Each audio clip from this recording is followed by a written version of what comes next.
Hey Mark, where the heck are you right now? Yeah, hello, Derek. I'm just taking my lunch break outside the office right now, actually. Oh, well, good for you. But you do know that there is still plenty of work that needs to be done, don't you? But the new hire is taking break as if there isn't a care in the world. Good for you! I'm really sorry. Is there a problem with me doing this? Yeah, it's not just you, it's the whole dang world. Nobody has any common sense these days. Oh, by the way, that reminds me, you're married, right? Well, I have a fiancé who I'm marrying soon, but I'm not quite married yet. Why do you ask? Well, I bet she's a real looker too, isn't she? You must have such a happy little family. But just how do you expect to be able to take care of them when there's still so much work to do? I suppose the only answer I can give you is that I'll work even harder than I am now, huh? There we go, that's the spirit, now you're getting it. So anyways, you're going to be working overtime tonight. Wait, what? Well, you just said that you wanted to work even harder than you are now, so I'm just giving you what you asked for. Yeah, I understand that, but I'm already working on a project right now, so I really don't think I need more work on top of that. You just said that you were going to work even harder than you are right now, didn't you? Well, if that's the case, then you need to take on a second project and work. I guess I see the point that you're making. But the only thing is that I was given this assignment by the head of our department, so I think he would really prefer if I focus on this for the time being. Oh, really? You got your work straight from the boss? Well, don't worry, I'll go to him and tell him that you're done with whatever it was he assigned you. Just send me the files and I'll present them to him and you can get started on your next assignment. Derek, please wait a minute. I really do have my hands full with what I'm working on right now, and I don't think it's in any shape to be turned in as of now. So you're just gonna go against the direct order from your superior? I guess I'll have to make sure everyone knows about this in time for your next performance review. And when that happens, well, I just can't imagine you having a very long future here with us. No, it isn't anything like that. I'm not trying to disobey you or anything. It's just that this project isn't really ready to be handed in, so I can't give it to you right now. Besides, I thought that we already talked about this earlier, right? I asked you to please not give me any overtime if possible. I promise that as soon as I'm finished with what I'm doing, though, I can assist you with whatever it is that you need. Oh, please, don't be such a baby. Everyone has to work a little overtime now and then. Just shut up and do as I say, got it? I have a date. I'm not gonna be late because of you. You wouldn't happen to be going out with that girl you ran into while going into that store you're always talking about, right? That's right. I guess news really does travel fast around here. Don't tell me that you're jealous or anything. Sorry, Derek, but aren't you married? Do you think your wife will be mad about you doing this? It's not really a date. Jeez, we're just grabbing some food is all. Why don't you mind your own business and never mention my wife again, huh? Honestly, who do you think you're talking to your superior like this? Well, the only thing is that I heard the place where she worked is kind of expensive. What's expensive? What are you talking about? Yeah, I just mean that I haven't really heard good things about the store's reputation. Yeah, at least from other colleagues I've heard mention it. So, because you don't like a shop, all the employees there must be bad, is what you're saying? You don't even know this girl. She's really nice and I won't sit here and watch you slander her. I know that she probably is nice while she's at work, but do you think it's possible that she's just doing that because it's her job? Don't go mixing up this girl with all the other hussies that work at that place. She moved here from the country and isn't tainted like the other women here. I'm just teaching her a few things about life in the big city is all. I see. Well, I know we keep on calling it a shop, but just to be clear, we are talking about a bar, aren't we? If you know what we're talking about, there's no need to spell it out. Besides, you're married, but I'm sure that you must like to go out and have a little fun too. Don't worry, you can tell me. We're both married men here. I understand what you're saying, but my wife is more than enough for me. Thank you very much. Oh, well, aren't you a little Boy Scout? But we'll see how long you can put up with that little act of yours. Maybe I should invite this girl over to the office one day and tell her to show you a good time. That might finally get the stick out of your butt. You really don't need to do anything like that, Derek. Man, you really are no fun, do you know that? Has anyone ever told you that you're actually a bummer to be around? I bet when you were a kid in school, you were always a quiet kid in the corner with no one to play with, weren't you? Derek, I'm really sorry, but can I please just eat my lunch and enjoy the rest of my break before it's over? Alright, fine, but I'll leave all the work I want you to do on your desk and I'll come around tomorrow to pick it all up. So, you want me to get whatever it is that you have for me done by today? Well, duh! I need all this work ready to be sent out by tomorrow, so just get it done. I'm sure a nerd like you will have no problem in doing it.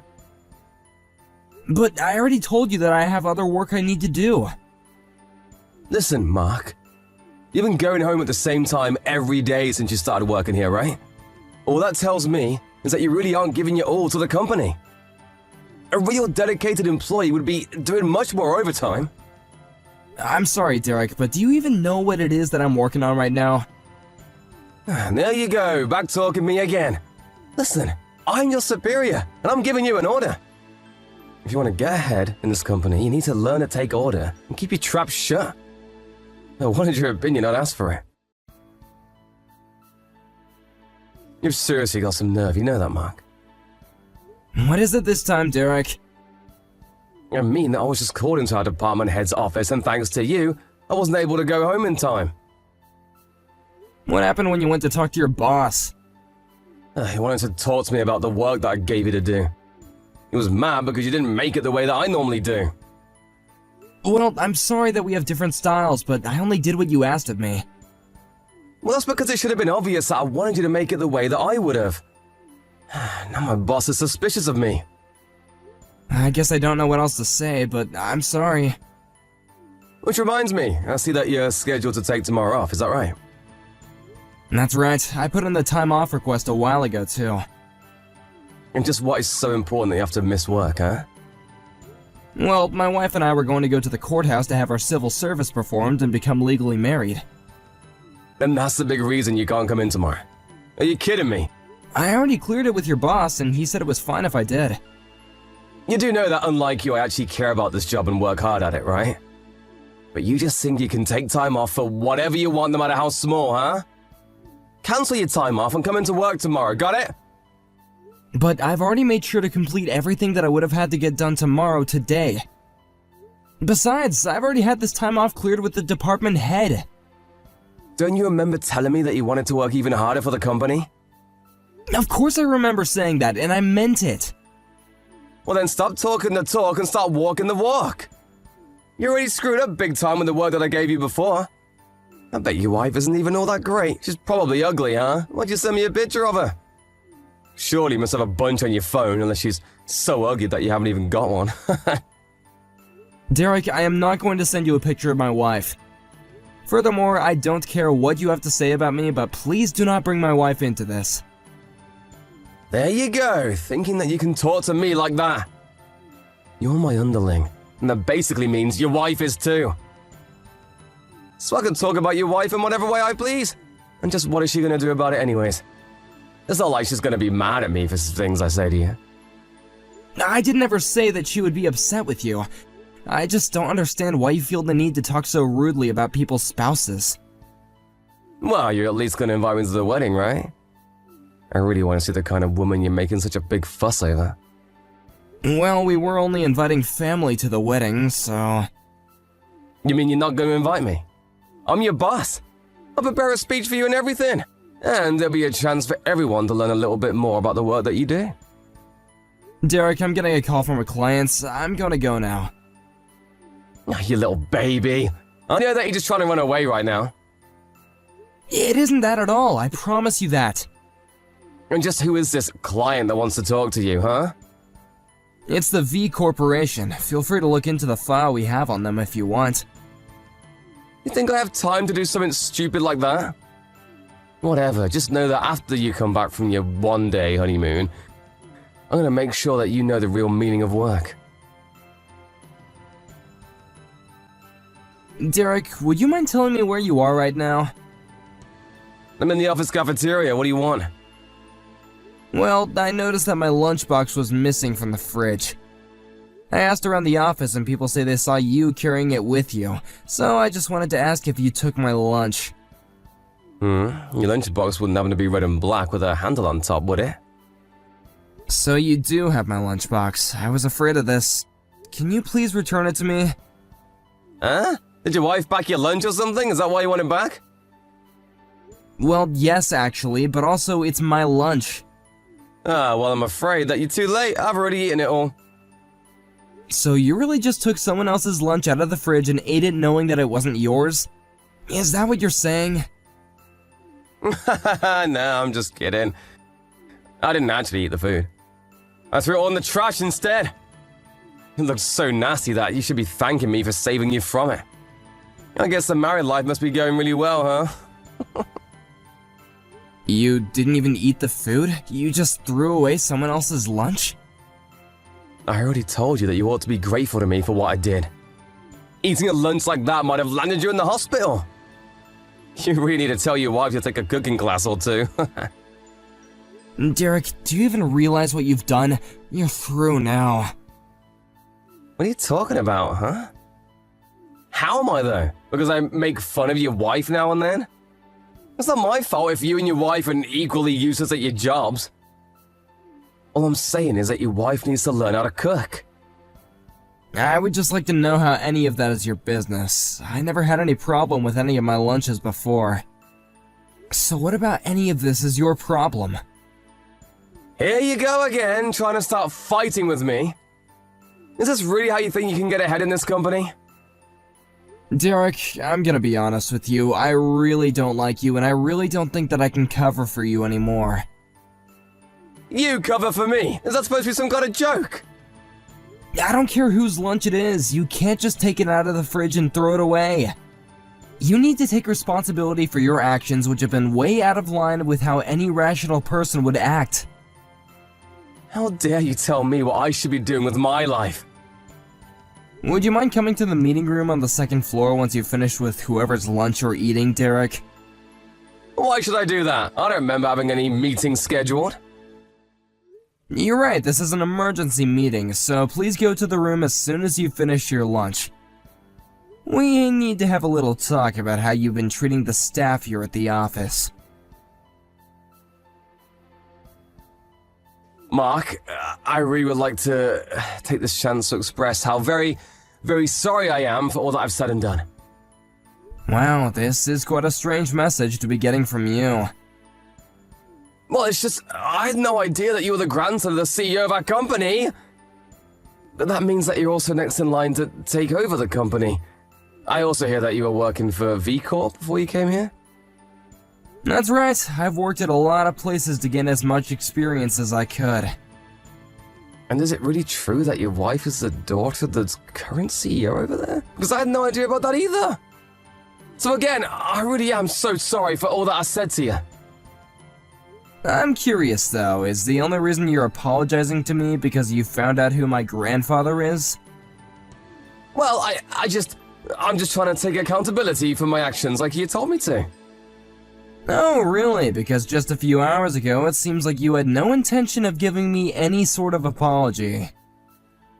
Yes, of course, but I've just been thinking a lot since our time in the meeting room. And I realized how much hurt I've caused, and I just want to say that it won't happen again. So please, can you find it in your heart to not fire me? You remember what else we talked about in the meeting room, right? Like about how you chased off several promising employees with your behavior? 8 people in the last 3 years have all quit because of you. This is really unheard of. But surely I'm not the only reason why they wanted to quit working here, right? When we gave them a survey before they left, they all blamed the abuse of management.